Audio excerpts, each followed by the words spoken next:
Hey guys! In this video I want to talk about the masculine and feminine in dating and relationships. A few months ago I did a webinar about how to understand your own dreams, and I talked a lot about the masculine and feminine and the distinction between the two and what happens when there is too much masculinity, what happens when there's too much femininity, and in the end you want it to be balanced. And I really believe that in dating and in relationships, the masculine and feminine play an important role. And so I want to talk about that. But before I move on with this video, I wanted to say, please visit my website. I am a psychologist and I do dream interpretations. I believe it is really useful to understand your own dreams because it actually tells you what is going on in your psyche, in your unconscious. And once you understand that, you can actually do something with it because dreams are there for a reason, so why not use them? So like I said, on my website you can find the webinar that I did a few months ago, and if you want you can schedule a free conversation with me, and then we can talk about how I can help you and what you need and things like that. So please feel free to do that. I put the link down below. Okay, so let's get to dating and relationships. So I'm not going to claim that I am a dating or relationship expert. It's just that I have had so much trouble with it. And I know that so many people in their 20s and in their 30s and even in their 40s are struggling so much with this thing, with the whole dating thing, the whole men and women thing, the whole relationship thing. I noticed that many people who ask for help, many of my clients, are people, usually men in their 30s, who are struggling with women or with relationships, with dating. And usually the problem lies in their youth with their parents. Let's say when you are a man and you have a very problematic relationship with your mother, then the chances are that you are going to have trouble with women in general and with dating and finding a relationship. They don't trust women because of their mother. Because their mother was like their mother was too masculine. She was too dominant. She was like the big boss, and she was not caring. She didn't protect them as a child when they were vulnerable. Narcissistic women don't really protect their children. They don't give them love, and children don't feel like they can be vulnerable. No, the children need to protect themselves against their mother, which is extremely traumatic and extremely unhealthy. And that's why it makes total sense that then later on in life they really have psychological issues and they really have trouble in trusting women and finding a good woman for themselves. I know there are a lot of these dating coaches and pickup artists, but I don't like that actually. What they teach you is social skills, general social skills, but it's not going to help you find the right person for you. It's just going to help you to get in touch with just anyone. But like you want to find that one person and not just anyone. How do you differentiate between just anyone and the right person for you? Well, first of all, in general, I really believe that it is extremely important to be honest, to speak your mind. You don't have to tell people everything about you right away, but at least be honest about things. There is a reason why it says in the Bible that you shouldn't lie.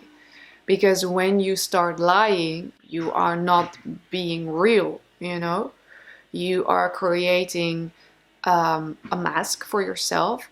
You are creating a fantasy world for yourself, and you're not in reality. And then you will attract people that actually don't match with you. They would only match to your mask. Jung talks about the persona as the mask that you are wearing. And some people are so good at acting and wearing this mask that they forgot who they are. And then when there are trouble, then they suddenly notice like, oh my God, everybody around me is actually not my type of person. And I'm all alone. And I suddenly lost all my friends because for once I was honest. So yeah, so first of all, honesty is extremely important, and you need to be brave in order to be honest. When you are honest, you will attract the people that actually like you for being real. They like you for you.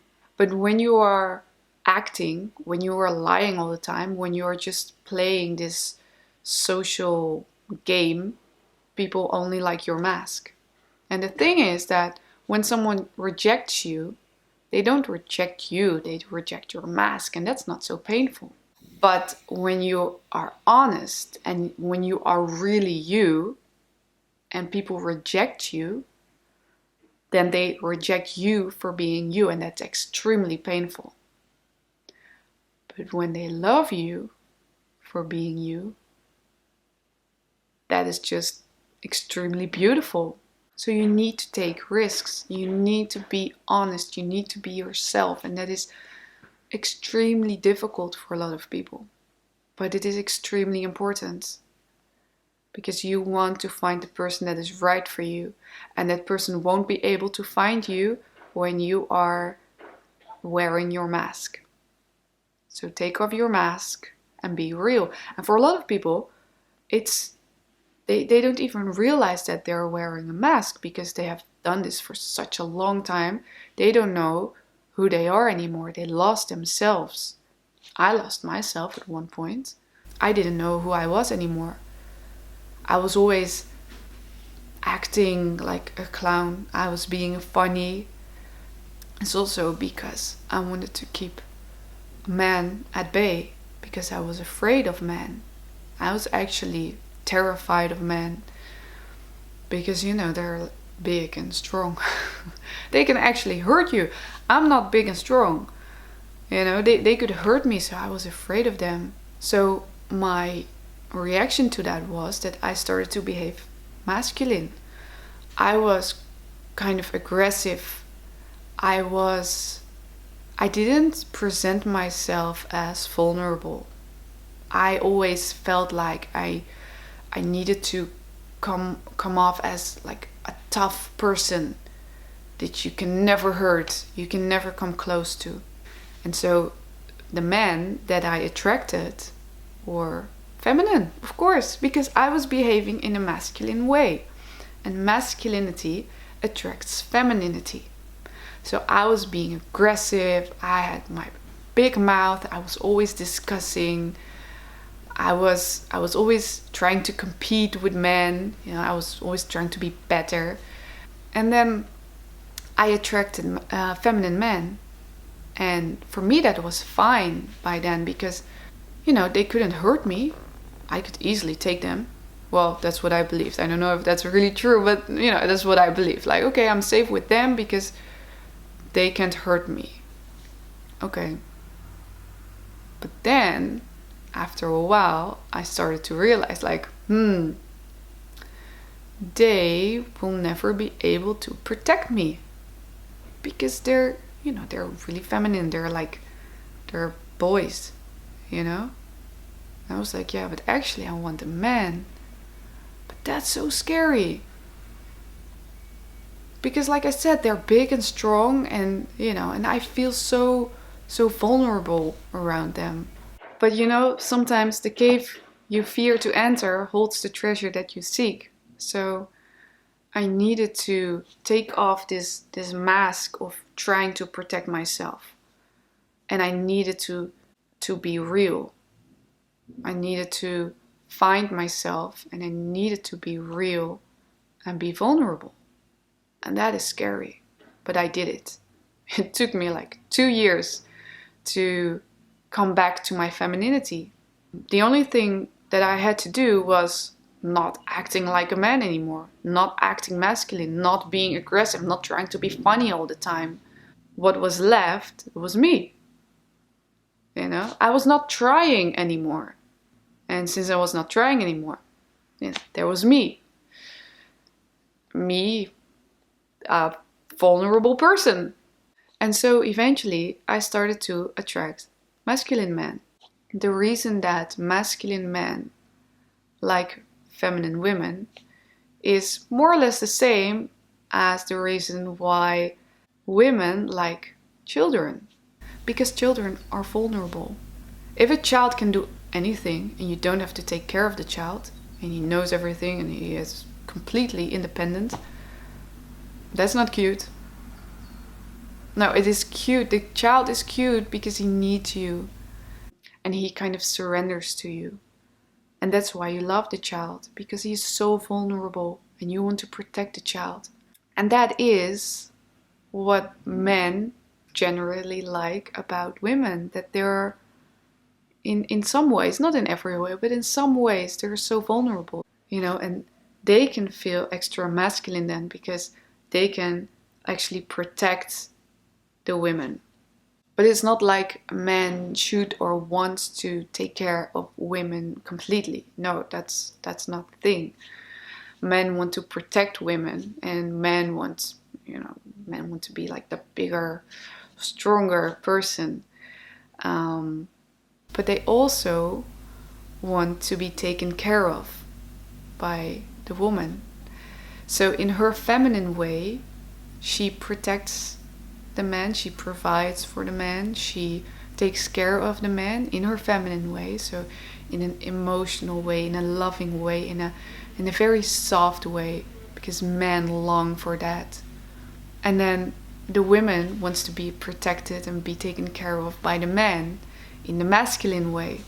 So yeah, that's why it balances out, you know? That's why it works between a man and a woman. Because they both have their part. They both have their vulnerabilities and their strengths, and they complement each other. And that's why it works. Lately, I've spoken to so many women, and I was one of them, that struggle so much to find a man. But those women are they're extremely beautiful. They're in their 30s. They have good jobs. They make a lot of money. They are extremely intelligent. But yeah, I do understand that is kind of threatening to men. Because making money and being intelligent, being good with talking and words and discussing, you know, those things are all masculine traits actually. And it's not like, I'm not saying that as a woman you shouldn't do that or that's wrong, but I do understand from a man's perspective that it's very intimidating when a woman is better at things that are masculine that he should be better at. So for example, you know, with making money, men generally don't like it when the woman makes more money than he, because he is the man, you know, it's his role, it's his part to make the money. And I do understand that, you know, that he feels like a lousy man when he can do that, when the woman takes over his part, you know. Then I do understand that they feel useless. But unfortunately, in the society that we live in today, it's not like women can afford to just wait for a man who can provide for them. It doesn't work like that. So yeah, we're in a very difficult situation for a lot of people. So the conclusion, like always, is that there needs to be balance between the masculine and the feminine. That is also the main point of most fairy tales with the prince and the princess. They need to find each other because there needs to be balance. And I wish I could give everybody who's struggling with this a plain answer what to do right now, but it's not that simple, because for each person there is a unique context, a unique situation, a unique history. But I do believe that I can actually help people with solving this imbalance between the masculine and feminine inside of them. But that takes time. It takes time. It's not like we can solve this in like 1 hour or something, or with one conversation. No, it takes a lot of time. But in the end, it's worth it because it will solve so many problems. If you recognize yourself with these problems that I just mentioned, then consider going to my website and schedule a free conversation to see how I can help you. And maybe I see you soon.